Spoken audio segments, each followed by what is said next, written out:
de você não introduzir outro tipo de leite para a criança é justamente por isso, por conta da ingestão que é menor de ferro, de ácido linoleico e vitaminas, e a questão de causa de perda de sangue gastrointestinal e consequentemente leva à anemia, que são aquelas infecções intestinais. Tem criança que o organismo não está adaptado ainda, e aí a mãe acaba introduzindo camponesa, por exemplo. Meu filho tem 7 meses, eu vou dar um camponesa. Deu camponesa, tomou uma semana, 3 dias, aí a criança começa a passar mal. Começa a ter aquela infecção, aí vai para o hospital, aí fica internado lá. Às vezes tem a questão de sangue nas fezes, né? Sangra tanto que leva até a anemia. Só que aí, para levar a anemia, a criança tem que sangrar bastante, né? Só que a gente sabe que quem é mãe aqui, sabe quando a criança já começa a ficar molinha, a mãe já fica desesperada e já leva para o hospital. Para uma criança chegar a esse sangue, tem que ser uma mãe que não se atente tanto àquela criança. Mas a maioria se atenta mesmo quando a criança está com alguma coisa, né? Acredito que todas que estão aqui é desse jeito. E é por isso que é importante a gente não introduzir esses leites, né? Tem aquela frase, eu dei para o meu filho e ele não morreu. Mas aqui a gente não está lidando em viver ou morrer. A gente está lidando com uma criança que não está preparada para aquele alimento. O camponesa da vida, o Itambé da vida, ele é rico em ferro. Rico em ferro não, ele é rico em sódio, né? E aí aquela criança ela não está preparada para aquilo. O alimento correto mesmo é o aleitamento materno ou a fórmula que é muito parecida. O camponês é totalmente diferente. Se vocês forem ver as informações nutricionais, tanto do camponês e também em relação a uma fórmula, vocês vão ver que é totalmente diferente, né? E aí é importante. Alguém falou aqui na outra aula que introduziu outros leites para a criança, né? Camponês e tabela, não me lembro quem foi. E falou que a criança não passou mal. Graças a Deus que a sua criança não passou mal. Mas tem mães que passam por um processo doloroso por introduzir o famoso mingau com leite camponês ou Intabé. E a criança passa mal. Fui eu, professora. Foi você? Você falou que ele não passou mal, né? Mas tem criança que passa mal, internada. Você trabalha no hospital, Deisiane, não é isso? Deise? Isso, Tatilene, isso. professora. Isso, né? Você já viu muitas crianças entrarem no hospital em relação à infecção intestinal? Ixi, é o que mais aparece, é isso. É muito, né? É por conta de introduzir o leite, é por conta de introduzir o mingau, né? O mingau que não tem tanta vitamina, não tem nada, é só aquela gordura mesmo, né? O que acontece muito. Quando a gente fala de introdução alimentar, o que vem na cabeça de muita mãe? Botar o leite, o mingau, né? Vou botar o mingau naquela criança, que aí ela vai engordar logo, não vai ficar com tanta fome, mas pelo contrário, aquele mingau lá que é feito para aquela criança, ele não tem nada tipo assim, ele não tem vitamina, ele não tem carboidrato. Na verdade, ele é só carboidrato. Ele não tem vitaminas e nutrientes, ele é só um carboidrato. Ele é um carboidrato vazio. Então eu vou introduzir na minha criança. Vou fazer aquele mingau, vamos supor, um cremogema da vida, que é mais comum. Vou pegar um cremogema, fazer o cremogema lá e dar para minha criança. A minha criança, ela vai começar a ficar gordinha, com aquela barriguinha. Olha, vai estar tão bonitinho o meu neném, tá gordinho. Só que aquela gordura é uma gordura falsa.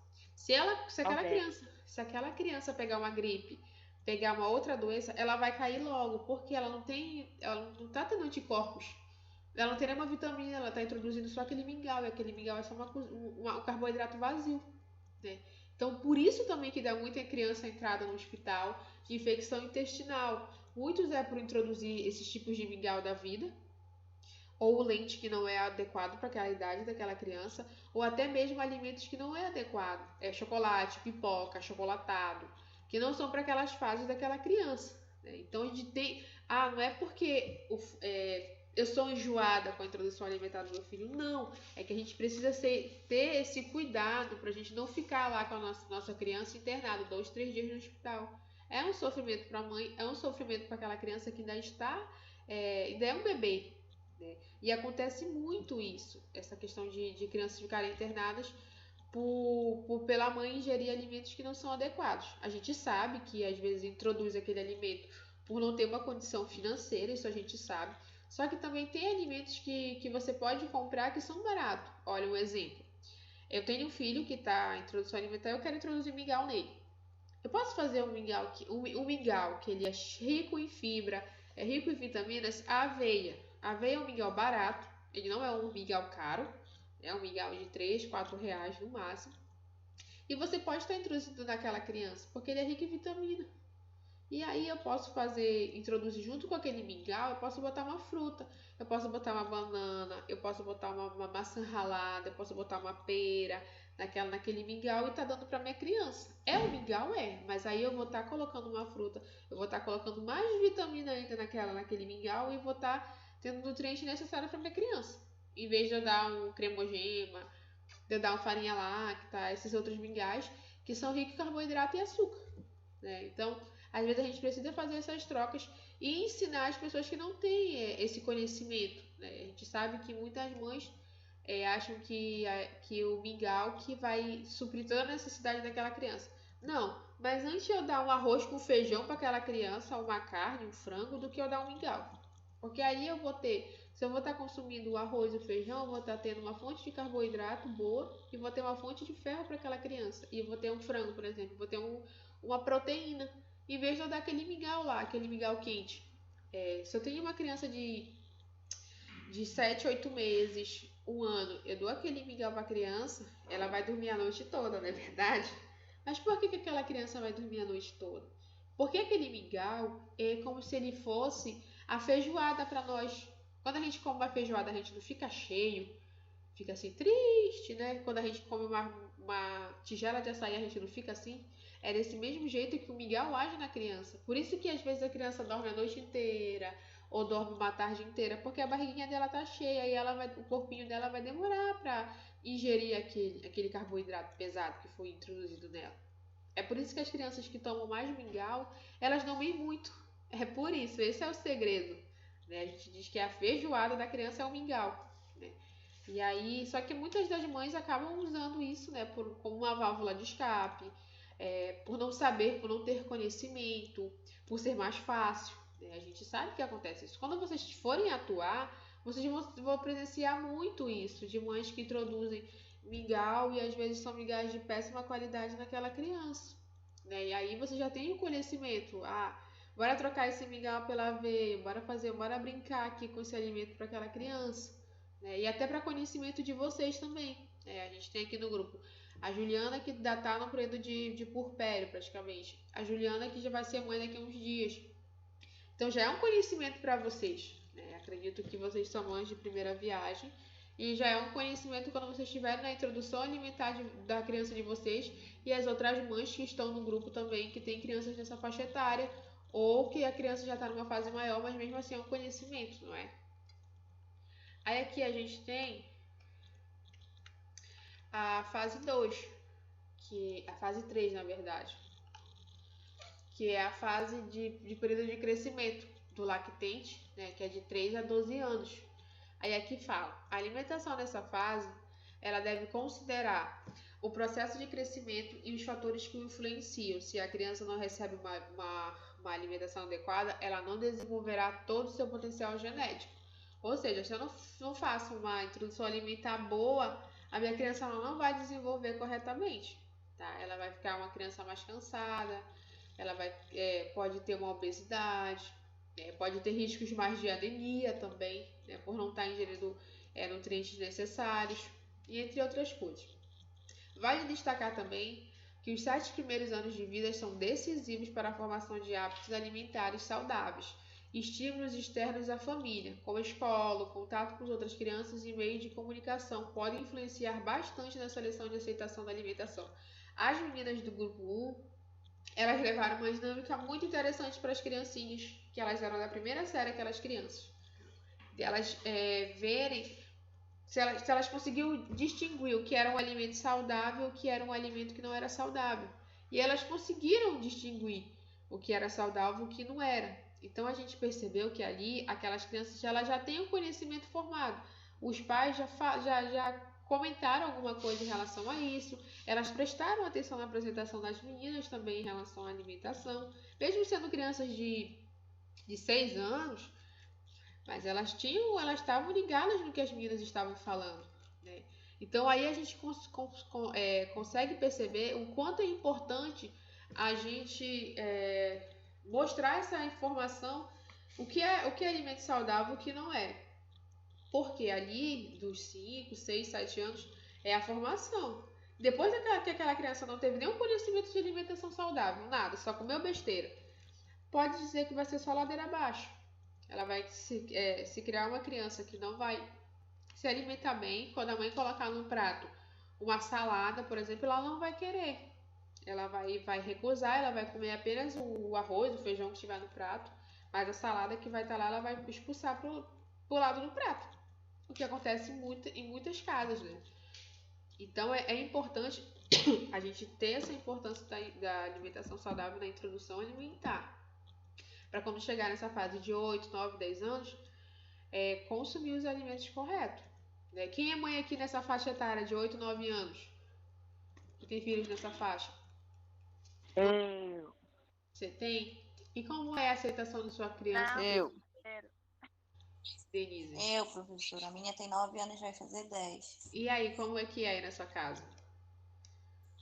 Graças a Deus aqui eu não tenho problema. Come de tudo. Mas quando você começou a introdução alimentar, você introduzia esses alimentos, né?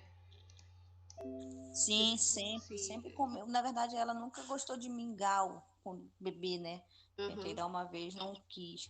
Aí eu comecei mesmo. Na verdade, eu amamentei até os 7 meses. Só que aí, depois de um tempo, ela não quis mais alimentação, só peito. Acabei que o médico pediu para mim retirar ela do peito e deixar somente na alimentação. Então, quando eu introduzi a alimentação, eu sempre coloquei para ela. Mais do que até o arroz, do que o macarrão, eu dava muita verdura, legume, fruta. Era o que ela comia. Até hoje ela come, graças a Deus. Então aí você percebe que ela é uma criança saudável, né? Ela não é uma criança que fica doente sempre, não é verdade? Ou não? Como é? Verdade. É verdade. A imunidade dela é melhor, né? Então a gente consegue perceber que uma criança que não come verdura, não come fruta, a imunidade dela é mais baixa. Então, com uma gripezinha, ela já fica mal, né? E já as crianças que têm esse costume alimentar desde a introdução alimentar, é muito difícil aquela criança adoecer, porque o anticorpos dela tá alto, né? Ainda teve a questão da amamentação, mesmo que não foi até um ano, mas foi até uns 7 meses, ela teve bastante anticorpos, né? Então é importante isso, a gente influenciar as mães, né? Vocês que vão trabalhar Até os diretamente. 7 meses ela ficou só no peito. Até o ano e 7 meses. No ano, 3 meses eu deixei ela no peito. Peito e alimentação. Só que aí ela já só queria mamar, não queria mais comer. Então eu tive que retirar ela. Só que eu não tive trabalho para desfazer a amamentação, né? Só que eu produzia muito leite, tanto que eu tive que tomar remédio para parar de produzir. Então é legal a gente conseguir, quando a gente consegue. A criança, ela pode mamar até quantos anos? Até 2 anos, mas se tu achar assim, não, eu quero amamentar meu filho até 4, 5 anos, vai da mãe, entendeu? Entendi. Mas pode tirar até os 2, né? Pode. Antes, Mas se você achar que você pode desmamar com 1 ano, pode desmamar com 1 ano. Como a Thaís falou, ela não teve problema com desmamar da filha dela, mas tem mães que tem bastante dificuldade, né? Que a criança é apegada. Tem alguns casos que quando a mãe desmama, a criança fica doente. Ela fica com febre, ela não quer comer, ela emagrece. Porque ela vai perder aquele contato com a mãe toda hora, né? Ela vai sentir aquilo. Tem algumas crianças que com 2 dias elas ficam bem abatidas, já tem criança que esquece rápido o peito, mas tem mães que passam processos dolorosos no desmame. Tem muitas mães que preferem deixar o peito sozinho, né, do que passar por esse processo de desmame, que é doloroso.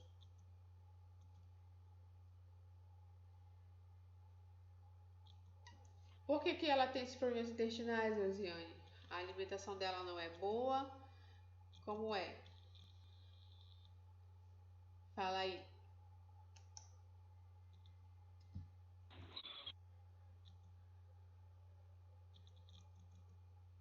Luciane? Ela tá sem microfone, ela tá escrevendo. Ah, tá. Quem foi? Ah, foi você que falou, Tatilene? Na hora que a Denise falou? Sim, professora. Fale aí, que eu não ouvi direito. Aqui em casa também, a senhora perguntou sobre criança de 8 anos, né? Uhum. Quem tinha, eu disse que eu tinha, só isso. Alguém mais aqui na turma? Eu tenho também. Né? E aí, como é que é a alimentação dele? Como é que foi a introdução alimentar? Eles não gostam de comer muito, eles são muito magrinhos. Muito Na magrinho? verdade, eles são meus enteados. Eu não fiz a parte da amamentação, introdução, essas coisas. Eu já comecei a participar assim, na vida deles, eles estavam maiores já. Só que eles não gostam muito de comer assim, verdura. A gente tem uma luta, mano, pra eles comerem. É um processo, é uma luta, como você falou, né? Mas aí a gente às vezes tem que ter válvulas de escape para a gente poder introduzir esses alimentos para as crianças, né? Ah, meu filho não quer comer cenoura, não quer comer beterraba, por exemplo, mas eu vou ralar e botar no arroz. Vou fazer arroz frito e colocar. Mesmo que ele não tenha introduzido aquele alimento em si, mas ele vai tá introduzindo naquele arroz, naquele macarrão, que são formas que a gente faz com que a criança acabe comendo de alguma forma, né? O tomate, eu não quero comer o tomate em si, então bora botar o tomate no arroz também, botar o tomate na carne, no frango. Deixa eu ver aqui. Professora, Oi, tá me ouvindo? tô.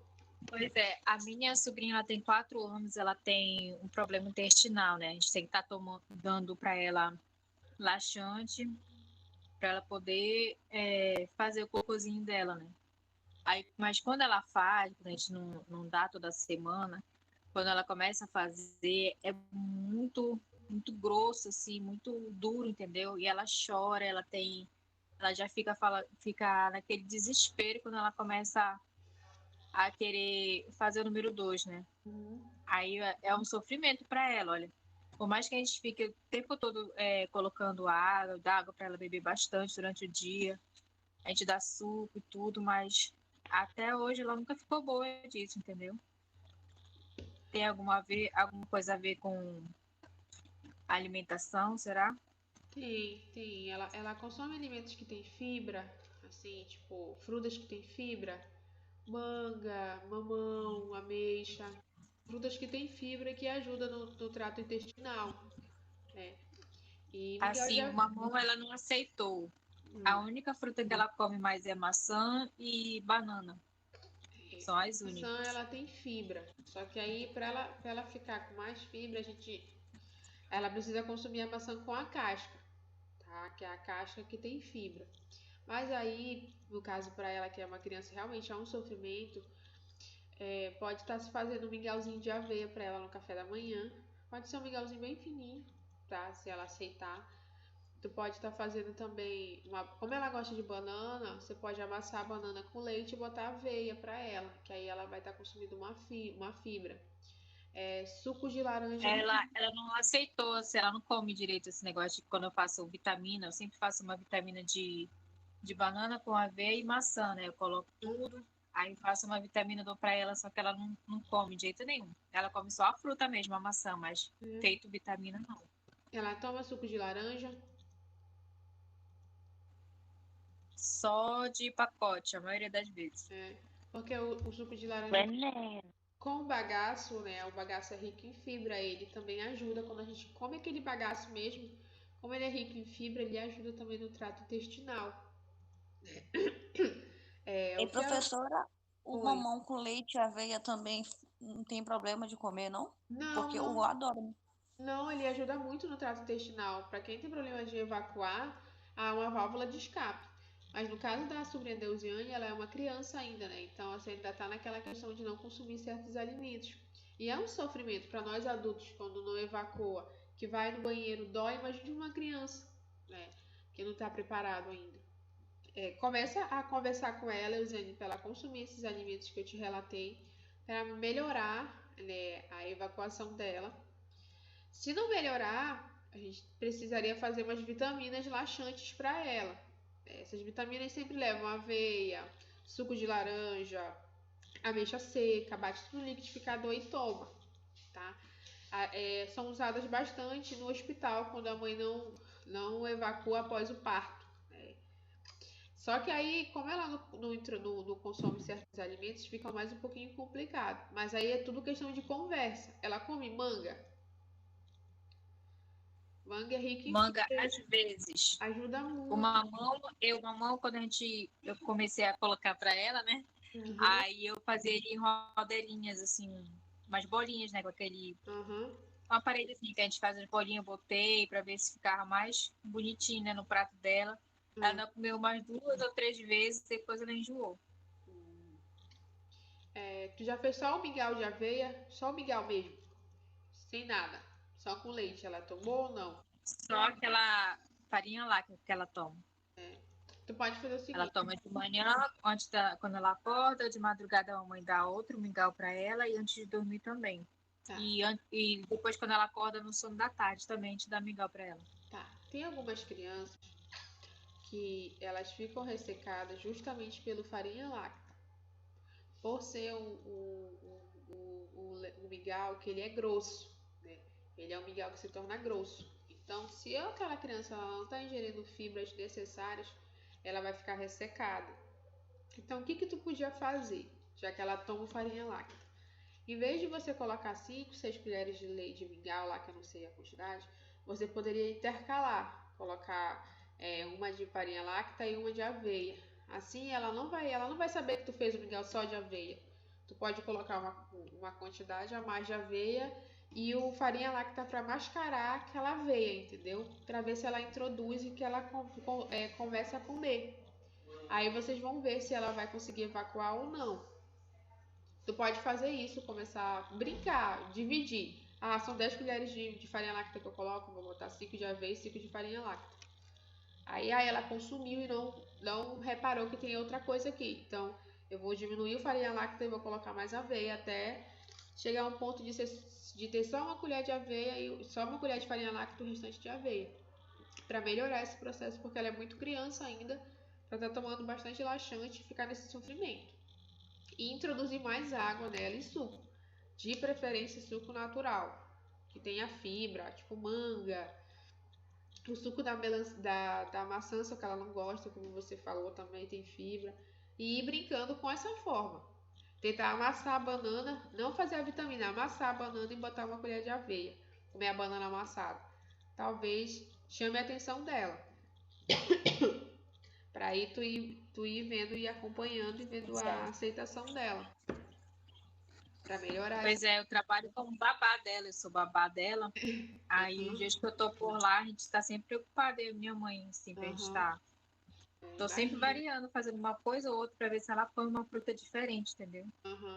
Mas aí você ela é esperta, a gente não consegue passar a perna nela, não. Ela tem 4 anos, mas ela é muito inteligente, esperta demais. A gente tenta desdobrar, ela não tem jeito, não. As crianças são assim mesmo. Mas tu tenta fazer essa questão do mingau, da aveia, brincar com farinha láctea e ver se ela come, tá? Aí depois tu me fala se ajudou ou não.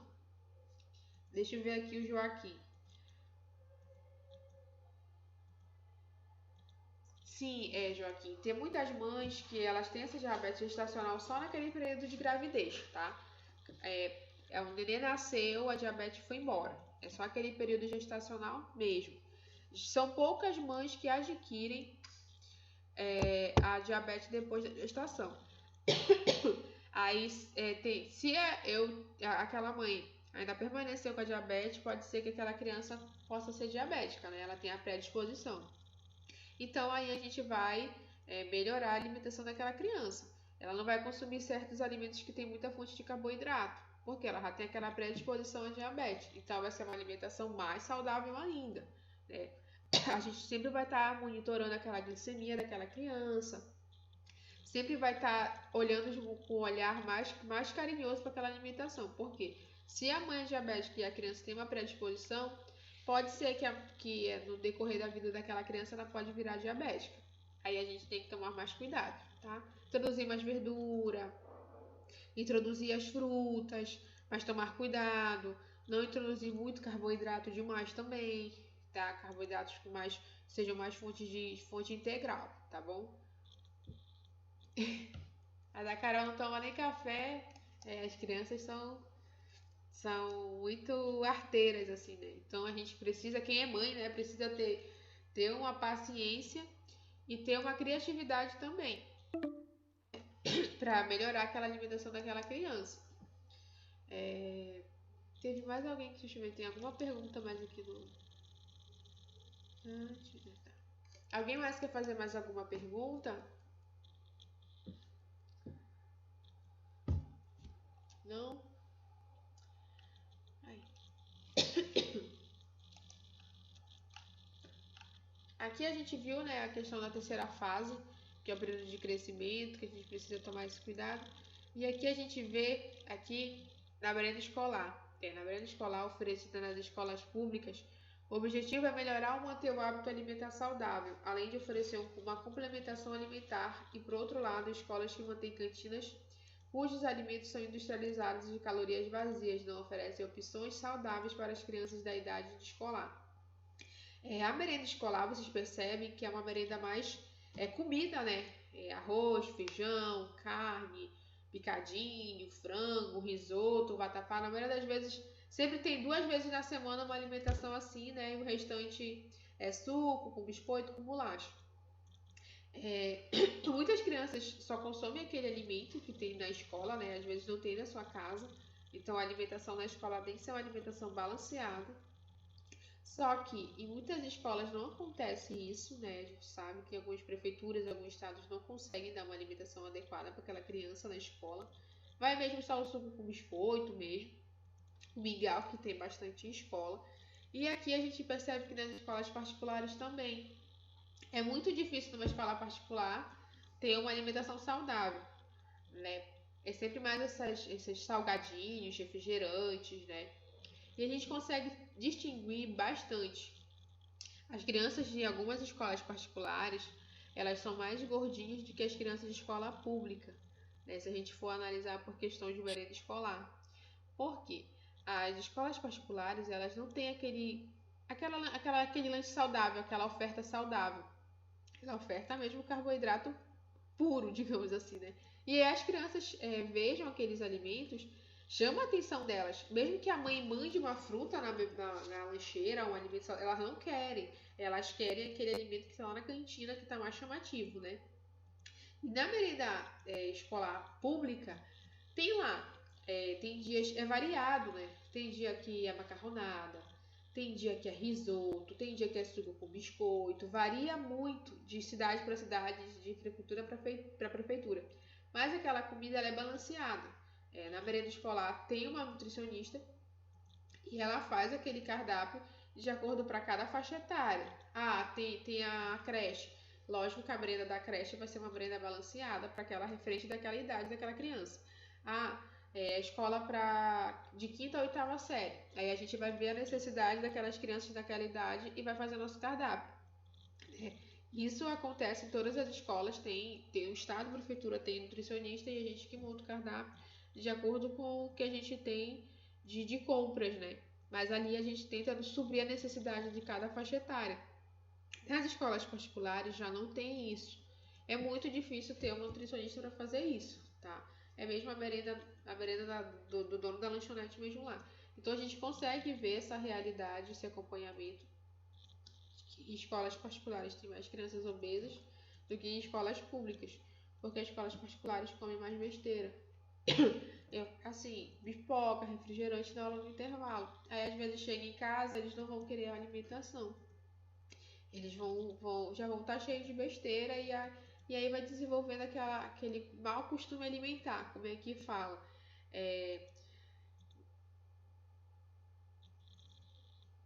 A questão de do público aqui. Tipo assim, eu tô indo pra escola, a criança pode até ter um consumo de alimento saudável na sua casa.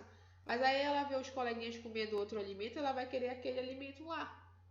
É a influência, né? A gente sabe também que existe a influência também dentro da escola. A criança que já começa a estudar tem aquela influência. Às vezes a mãe faz até aquela merenda bonitinha, né? Frutinha, suquinho.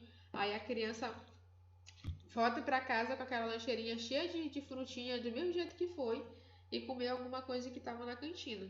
Né? Quem é mãe aqui já aconteceu isso? Ele fez a sua merendinha da sua criança bonitinha, mas a criança não comeu. Acontece bastante isso. Né? Eu já vi muitas mães relatarem para mim em consultório isso, que até o momento que estava em casa antes de estudar, estava comendo bem, depois que começou a estudar, a alimentação mudou. Gente, a nossa aula já está acabando, tá? Esse link já volta acho que 3 minutos só. Eu acredito que todo mundo que está aqui na sala deu presença, né? Hoje a gente tem 27 alunos na sala. Amanhã a gente vai estar dando continuidade nessa alimentação da criança e já vai estar entrando no adolescente, o adulto e o idoso. Creio que amanhã a gente já vai concluir essa alimentação dos ciclos de fases, tá?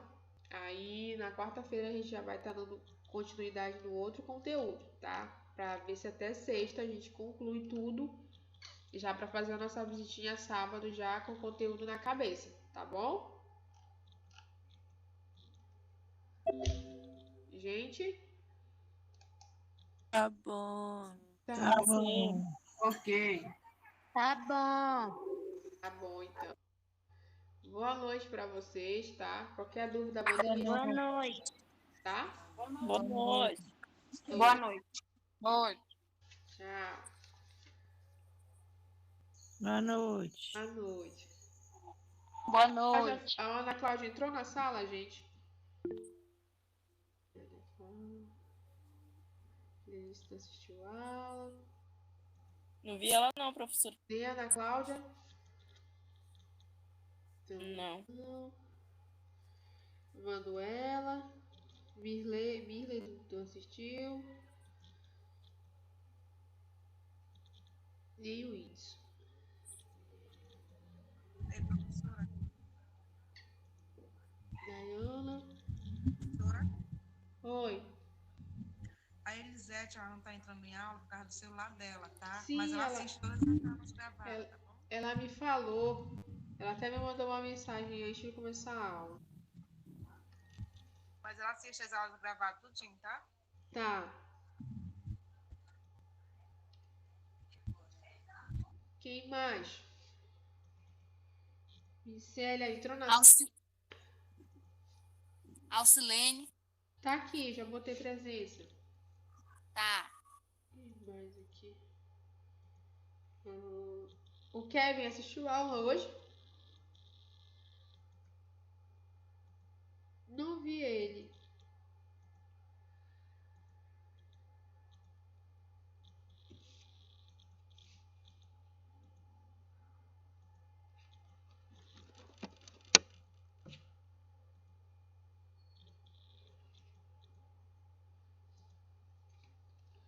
Deixa eu ver aqui quantos eles têm. Tem 2 minutos já para acabar a aula, viu, gente? Se vocês quiserem já ir saindo da sala, fiquem à vontade, tá?